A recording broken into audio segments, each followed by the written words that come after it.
இதில் திரு துரைக்கரன் அவங்ககிட்டருந்தே தொடங்குறேன். என்டிஏ கூட்டணி இறுதியாவதில் இழுபறி இருக்குதா, எப்படி பார்க்குறீங்க உங்கள் பார்வையில்? இதற்குரிய அமித்ஷா அவர்கள் கடந்த ஏப்ரல் மாதமே என்டிஏ தேசிய என்டிஏவும் இங்கே இருக்கிற அனைத்து இந்த அண்ணா திராவிட முன்னேற்ற கழகமும் ஆமாம் கூட்டணியை உறுதிப்படுத்திருச்சு அப்படிங்கிறத ஒரு 8 மாதத்துக்கு முன்பே ஆயிடுச்சு. ஆனாலும் கூட இங்கே அந்த கூட்டணியை இறுதிப்படுத்தக்கூடிய முடிவை இங்கே இருக்கிற என்டிஏ தலைவர் திரு எடப்பாடி பழனிசாமி அவர்கள் தான் எடுப்பார் அப்படிங்கிறத தேசிய பாஜகவும் சரி இங்கே இருக்கிற பாஜகவும் அது உறுதியாக சொல்லிட்டாங்க. பொதுக்குழு கூட்டத்தில் பேசிய திரு எடப்பாடி பழனிசாமி அவர்கள் என்ன சொன்னார்னா, கடந்த காலங்களில் தேர்தல் அறிவிப்புக்கு 1 மாதம் முன்பு தான் கூட்டணி தொடர்பாக பேசி இறுதி முடிவை எடுப்பது வழக்கம்.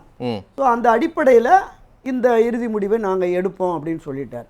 இப்போ என்னை பொறுத்தவரைவில் தேர்தல் அறிவிப்பு வரும் வரையிலும் அல்லது தேர்தல் அறிவிப்பு விண்ணப்ப மனு தாக்கல் செய்கிற வரையிலும் கூட இந்த பேச்சுவார்த்தை நீடிக்குமா அப்படிங்கிற மாதிரி தான் தெரியும். அவ்வளோ தூரம் நீடிச்சா அப்புறம் எப்படி மக்களுக்கான நம்பிக்கையை பெற வாய்ப்பு இருக்குன்னு நினைக்கிறீங்க?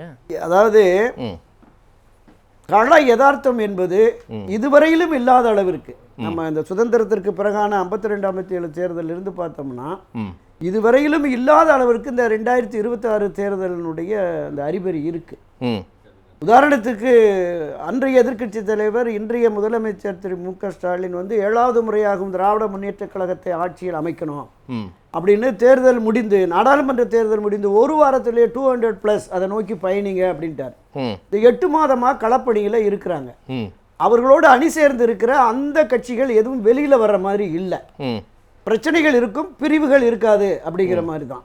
இவர்கள் அனைவரையுமே எல்லா விழாக்கள் நிகழ்வுகள் அனைத்திலையும் ஒன்று சேர கொண்டு போய் வைக்கிறார். ஆனால் இங்கே பிரதான எதிர்க்கட்சி ஒரு வலுவான கூட்டணியை உருவாக்குவதற்கு 2023 இருந்தே முயற்சி பண்றாங்க. 2024 அமையல.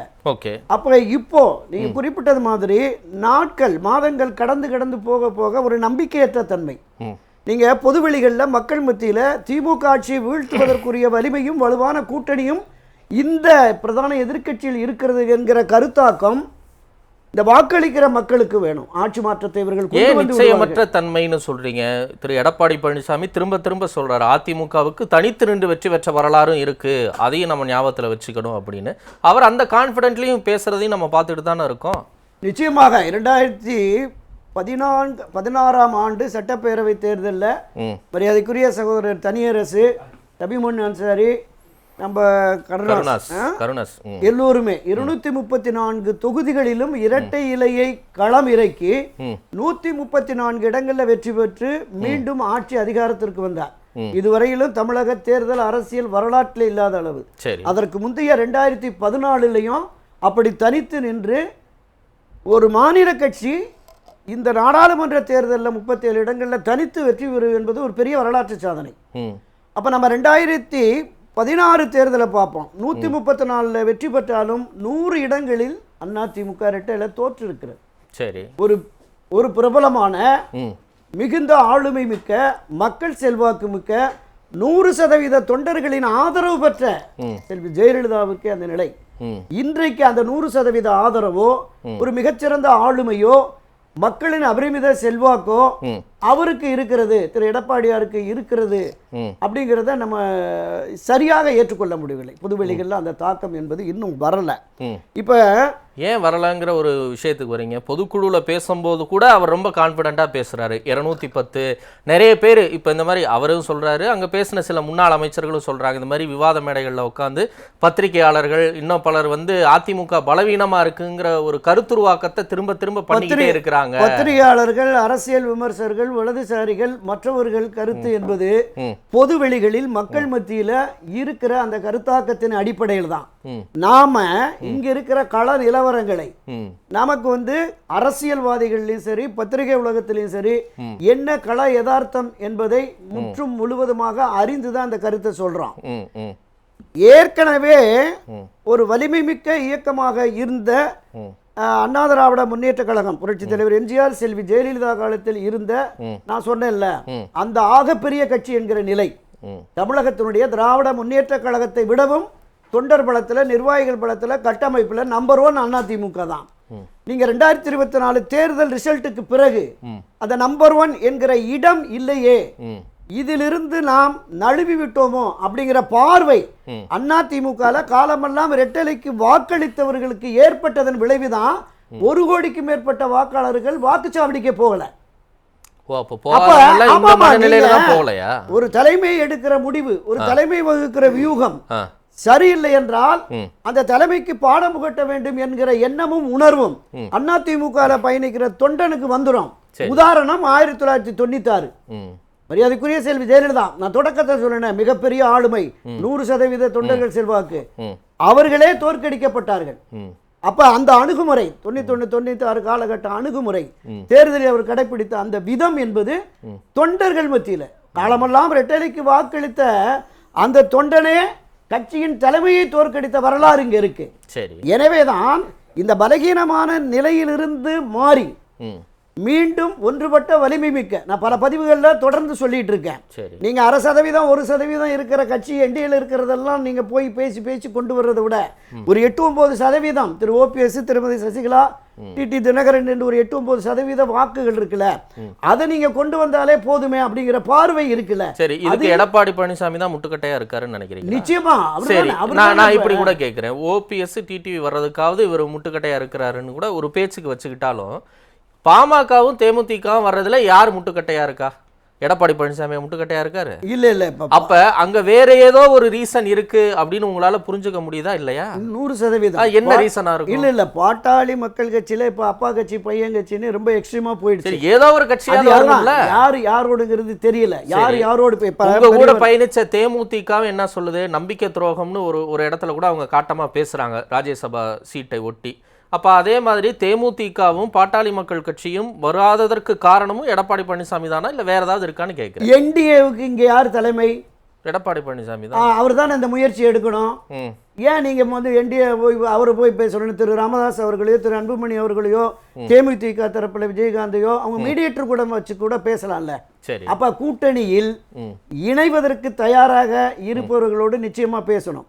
ஒரு வலுவான வலிமையான ஒன்றுபட்ட அதிமுக, வலுவான கூட்டணி, அப்படி வலிமையான அதிமுக இருக்கிற போது இங்க தேடி வருவாங்கல்ல, இது வெற்றிக்கானது. திமுக ஆட்சியை வீழ்த்தக்கூடிய வலிமை உள்ள பிரதான எதிர்கட்சி, எனவே இவர்களோடு அணி சேர்வோம் என்று வரணும் இல்ல, வரல இல்ல.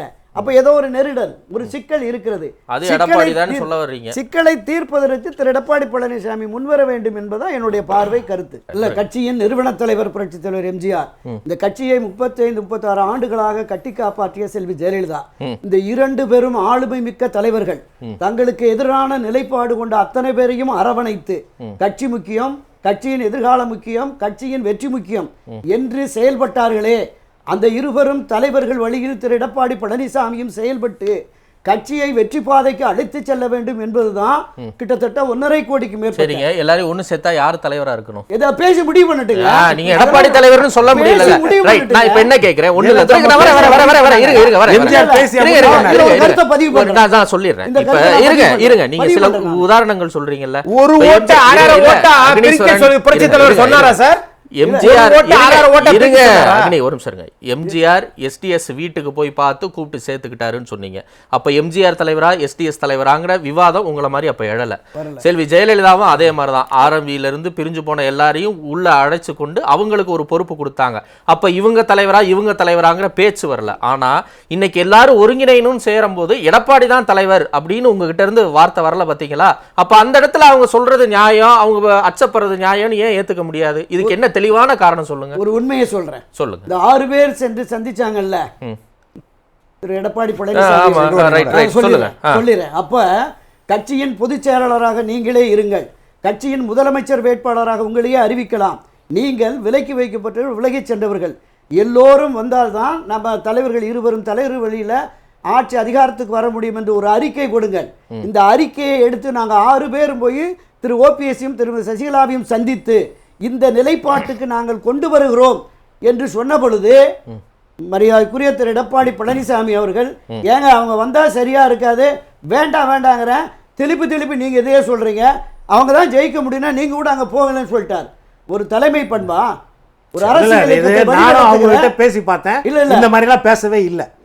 அதுதான் இது வெறும் யூகம். இது கற்பனை. இல்ல, அந்த மாதிரிலாம் இல்ல, பேசவே இல்ல, இல்ல, யூகமே அந்த இல்ல. மாதிரிலாம் சொல்லவே நான் இல்லை. ஆதாரம் நானும் அந்த சொல்றேன். சக யோகா அதுல ஒரு ஆளு வந்து எஸ்பி வேலுமணி பிரஸ் மீட்ல இந்த கேள்வி கேட்கும்போது பின்னாடி தான் வேலுமணணி இருக்காரு, அப்படி நடக்கவே இல்லை, அதுதான் பச்சை சொல்றேன். பொய் வேணா கேளுங்கன்னு சொன்னாரா இல்லையா? அண்ணா திராவிட முன்னேற்ற கழக அரசியலில் 53 ஆண்டுகளாக அதன் முகமாக இருந்த திரு கே ஏ செங்கோட்டையன் சொன்னார்ல, 6 பேர் சென்று சந்தித்து பேசியது உண்மை அப்படின்னு. ஊடகங்கள்ல நாமளே விவாதம் நடத்தணும்ல, நிச்சயமா அது 100% உண்மை. 3 தலைவர்களை நான் சந்தித்து பேசினேன், அதுதான் உண்மை. இப்ப அதுதான் என்னன்னா, இந்த நிலைப்பாடு என்பது, இந்த உறுதியோடு இவர் பயணிப்பது என்பது கட்சியை ஆட்சிக்கு கொண்டு வரக்கூடிய அளவுக்கு வராது. மீண்டும் எதிர்க்கட்சி தலைவரை நீங்க வெற்றி முக்கியம், ஆட்சிக்கு கட்சியை கொண்டு வரணுங்கிற அந்த சிந்தனை, அந்த எண்ணம், உணர்வு இருக்கணும். பாரதிய ஜனதா கட்சிக்கும் திமுகவை வீழ்த்த வேண்டும் என்றால் சொல்லி ஏமாத்திக்கிட்டே இருக்க கூடாது. இந்த தம்பி கேட்டாங்கல்ல, திரு அமித்ஷா வந்த போது சந்திக்கல, திரு மோடி அவர்கள் போது சந்திக்கல, என் தன்மானத்துக்கு இழுக்குன்னு தான் வெளியில வந்தார்.